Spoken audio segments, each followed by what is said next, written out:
How to hide default WordPress admin login page. Hello everyone. In this video, we are sharing with you how to hide default WordPress admin login page. It's useful for your WordPress site security. First, you need to install the BuddyPress plugin. His plugin is free. You can find the plugin by the searching bar, then install and activate it. Second, you need to install the Youzify plugin Lite version and activate it.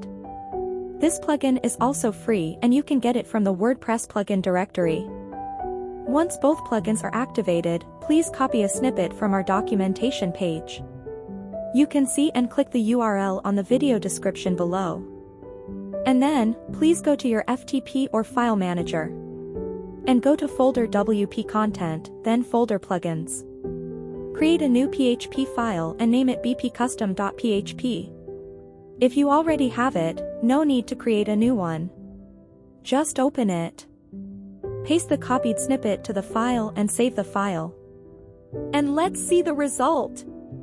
I will try to access the default WordPress admin login URL. You will see it will be redirected automatically to Youzify login page and hide the original WordPress admin login form. Thank you for watching.